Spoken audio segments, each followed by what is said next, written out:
Capteur principal 1 pouce. Nouveau partenariat avec le géant de la photo Leica. Nouvelle puce encore plus rapide, le Snapdragon 8 Plus Gen 1. Un design paré d'un revêtement cuir vegan qui rappelle un peu ce qu'on a pu voir sur certains appareils photo. Bref, ce Xiaomi 12S Ultra arrive avec des arguments très impressionnants sur le papier. De quoi venir terrasser la concurrence, hein. Les Samsung S22 Ultra, iPhone 13 Pro Max et j'en passe. Eh bien, vous savez quoi, on va en parler. Ça faisait longtemps qu'on en parlait, il y avait pas mal de rumeurs qui circulent déjà. Ça y est, c'est enfin officiel. Xiaomi l'a annoncé durant sa conférence. Le prochain flagship sera le Xiaomi 12S Ultra. Et durant cette conf, c'est non pas un, mais 3 smartphones qui débarqueront au final. 3 smartphones siglés S et tous en partenariat avec Leica. 12S, 12S Pro et le fameux 12S Ultra. Bon, durant cette vidéo, on va davantage se focaliser bien évidemment sur la version flagship, le 12S Ultra, celui qui débarque avec des arguments très impressionnants. Bon, premier point. Pour l'instant, on n'a pas eu plus d'infos. Le smartphone sera uniquement cantonné au marché chinois dans un premier temps. Donc, dès que j'ai plus d'infos, par la suite, je n'hésiterai pas à les partager avec vous. Après, sachant que le 11 Ultra avait débarqué chez nous, je ne vois pas pourquoi le 12S Ultra n'arriverait pas chez nous. Ça serait franchement dommage, hein. Et vous, qu'est-ce que vous en pensez? Second point, c'est bien évidemment l'arrivée de Leica. Après plusieurs années de partenariat avec Huawei, je pense que vous connaissez à peu près tous l'histoire. Huawei, voilà, les déboires avec les USA et compagnie. Dorénavant, Leica a signé un partenariat avec Xiaomi pour leur smartphone premium. Et ça, c'est franchement un gros plus.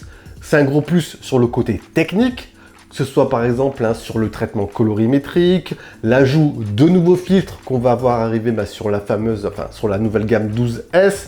Vous avez également un revêtement anti-reflet pour le 12S Ultra et pourquoi pas pour la suite un travail sur le traitement logiciel. C'est également un gros plus sur le côté marketing. Aujourd'hui, la réputation de Leica, je pense qu'elle n'est plus à faire sur le marché de la photo. Et ça, c'est un gros plus pour booster notamment l'image de marque de Xiaomi, notamment auprès des personnes averties sur le domaine de la photo. Donc voilà, gros plus sur le côté technique et gros plus sur le côté marketing. Troisième point de ce 12S Ultra, c'est bien sûr l'intégration de ce fameux capteur énorme. Capteur 1 pouce, c'est le Sony IMX 989. Aujourd'hui, ce 12S Ultra se voit comme le 5e smartphone sur le marché à intégrer un capteur aussi grand, un capteur 1 pouce. Tout récemment, on a eu notamment le Sony Xperia Pro 1, mais voilà, il n'était pas totalement exploité au mieux. Et apparemment, d'après les quelques retours qu'on a eu, ce 12S Ultra s'avère assez énorme en termes de qualité. Que ce soit en basse lumière, personnellement j'ai hâte de tester ça. On a également un très joli bokeh naturel.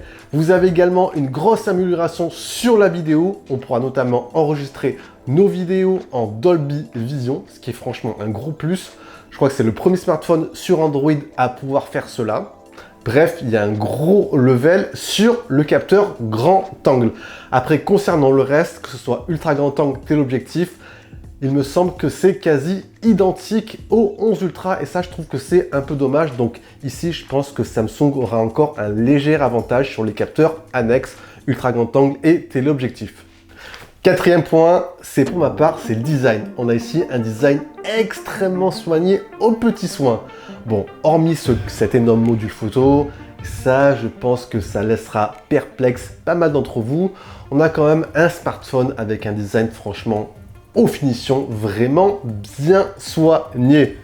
Donc oui, on a ce fameux module énorme à l'arrière. Bon, avec Xiaomi, on commence à en avoir l'habitude. On est toujours dans les extrêmes. Outre cet énorme module, il y a également le côté finition qui est extrêmement bien peaufiné.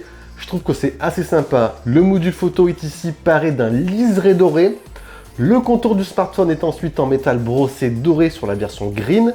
Et pour finir, il est habillé notamment d'un revêtement imitant le cuir à la manière de certains appareils photo réflexes, histoire de créer cette sensation d'avoir un véritable appareil photo entre les mains. Bref, avec ce 12S Ultra, Xiaomi veut tout simplement s'accaparer la couronne du meilleur photophone du marché. Et pourquoi pas venir aussi titiller les appareils photo compacts, type Sony Xperia, type Sony RX100 et j'en passe.